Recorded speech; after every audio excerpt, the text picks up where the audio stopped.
नमस्कार साथियों, पिनाक पानी मोहंती केस जिसके माध्यम से सीआरसीएस पोर्टल के जरिए 4 सोसाइटीज का भुगतान हो रहा है, जिसमें लगभग 98% तक आवेदनकर्ता का डेफिशिएंसी की वजह से पैसा नहीं मिल पा रहा है। सिर्फ 2% लोगों का 10,000 और 50,000 तक अधिकतम पैसा मिला है। अब बीच में अगर किसी का कम अमाउंट रहा होगा, अगर उनका पूरा पैसा मिल गया होगा तो वो सौभाग्यशाली हैं, ताकि उनका मूल रकम तो मिल गया।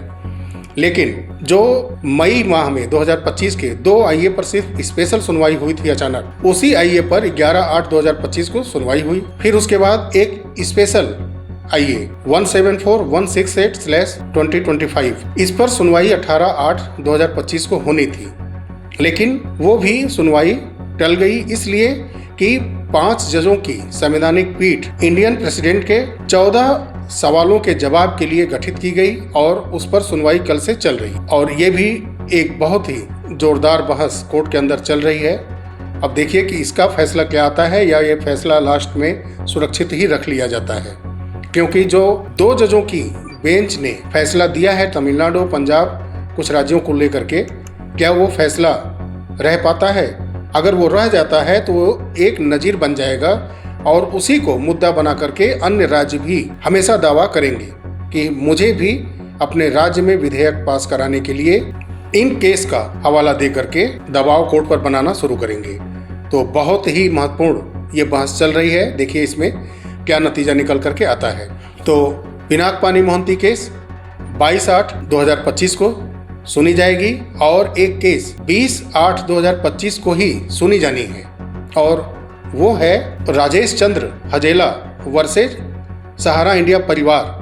वही डायरेक्टर मैनेजिंग जो टीम है सहारा इंडिया परिवार की, उनके अगेंस्ट में ये केस चल रहा है और ये लेबर वर्कर से ही संबंधित है। जो सहारा के कर्मचारी हैं, उसमें लेबर वर्क करते हैं, उनसे ही संबंधित ये महत्वपूर्ण केस है, जिसकी सुनवाई 20/8/2025 को होनी है। और उम्मीद करते हैं कि जो सिर्फ सरकार के आईए पर सुनवाई होनी थी, एक 174-168/2025 का, अब उम्मीद है कि कुछ आईए जो पर्सनल या एनजीओ की तरफ से लगाए गए हैं, उस पर भी सुनवाई होगी। समय देगा कोर्ट, और आम सहारा के निवेशकों का जो सोसाइटी में जमा पैसा किए हैं, उनके हितों की रक्षा के लिए कोर्ट सुनवाई करेगा अन्य आईए पर भी, जिससे कि सबसे बड़ा मुद्दा जो डेफिशिएंसी आई है 98%, वो दूर हो। डेथ क्लेम की समस्या को सॉल्व किया जाए, मल्टीपल मेंबरशिप की समस्या को सॉल्व किया जाए, नेम मिसमैच को सही करने के बाद, हलफनामा लगाने के बाद भी रीसबमिशन पोर्टल पर आवेदन करने के महीनों बाद तक जो लटके हुए हैं आवेदन, उनके भुगतान का रास्ता साफ हो।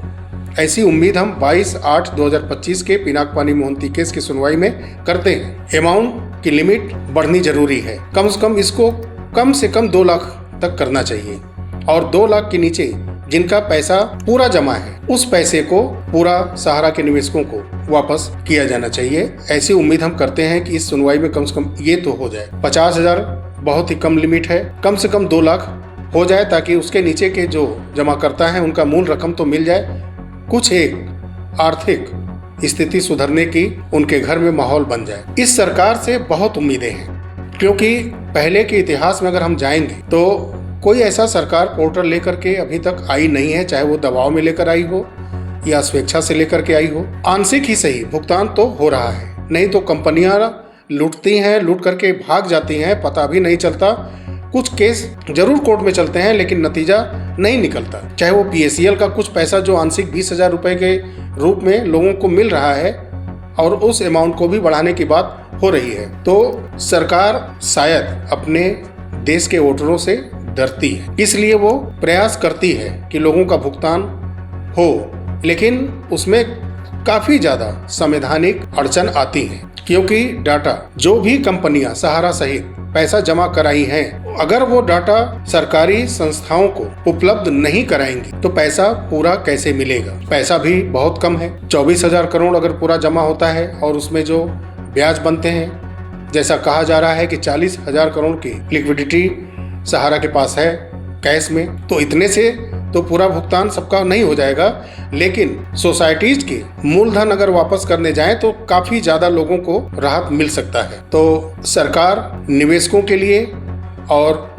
देश हित के लिए कुछ कर रही है। इसके पहले के सरकारों को हम लोगों ने देखा है और सोशल मीडिया पर ट्विटर के माध्यम से पहले मैं 2011 में ऐसी तमाम समस्याओं के लिए लिखता था, लेकिन तब दरवाजों पर उन राजनीतिक दलों के गुंडे आ जाया करते थे और जानते हैं कि घर पर परिवार रहता है तो थोड़ा सा संयम रखना पड़ता है। लेकिन ये कहने में मुझे बिल्कुल हर्ज नहीं है कि इस सरकार के सहित न्यायपालिका के सहित सबकी आप घोर आलोचना करते रहिए, लेकिन आपके दरवाजे पर सत्ता पक्ष की तरफ से कानूनी कार्रवाई ना के बराबर देखने को आती है। लेकिन आज के भी दौर में आप अगर विपक्ष के, विशेष करके कांग्रेस के आप विरोधी हैं और उनके राज्य में जहां सरकारें हैं अगर उनकी कमियों को उजागर करते हैं तो उनके राज्य में मुकदमे हो रहे हैं और वहां से पुलिस आती है गिरफ्तार करने के लिए यूपी तक। और ये जब सत्ता में थे तो कैसे चलाते थे सरकार। 11 के लेख हमने काफी हटा दिए हैं। पुराने जितने भी सोशल मीडिया पर एक्टिव लोग होंगे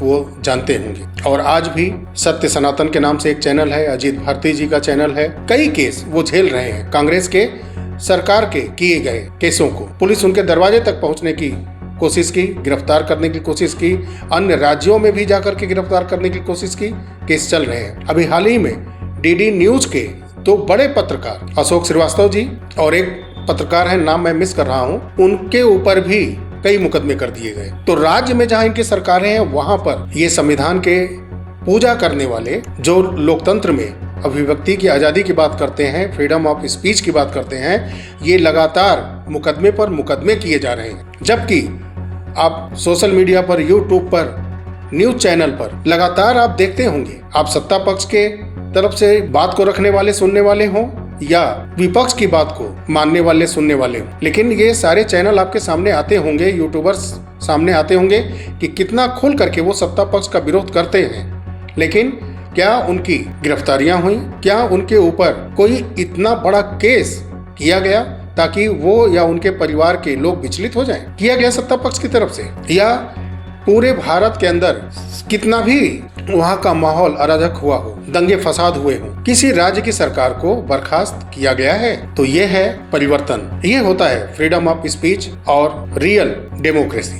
खैर, ये बहुत सारे लोग जिनके आंखों पर पर्दा पड़ा रहता है वो नहीं समझेंगे, लेकिन जिसके ऊपर पड़ा है वो समझता है। 2011 ट्विटर के माध्यम से मैं सोशल मीडिया पर एक्टिव हूँ, इसलिए मैं भी समझता हूँ। और जो मुझसे ज़्यादा एज में होंगे और पहले से सोशल मीडिया पर ज़्यादा एक्टिव रहे होंगे वो बेहतर समझते होंगे इस बात कि राजनैतिक गुंडागर्दी क्या होती है, राजनैतिक हनक क्या होती है। ये पहले के दौर में, आज के दौर में कितना परिवर्तन है, ये वो लोग बेहतर समझ सकते हैं। आज की बिल्कुल युवा पीढ़ी इसको नहीं समझ पाएगी। तो पिनाक पानी मोहंती केस 22/8/2025 को सुनी जाएगी और एक केस 20/8/2025 को ही सुनी जानी है और वो है राजेश चंद्र हजेला वर्सेज सहारा इंडिया परिवार। वही डायरेक्टर मैनेजिंग जो टीम है सहारा इंडिया परिवार की, उनके अगेंस्ट में ये केस चल रहा है और ये लेबर वर्कर से ही संबंधित है। जो सहारा के कर्मचारी हैं उसमें लेबर वर्क करते हैं, उनसे ही संबंधित ये महत्वपूर्ण केस है जिसकी सुनवाई 20/8/2025 को होनी है। चलिए मिलते हैं अगले वीडियो में, तब तक के लिए नमस्कार, जय हिंद, जय भारत, वंदे मातरम।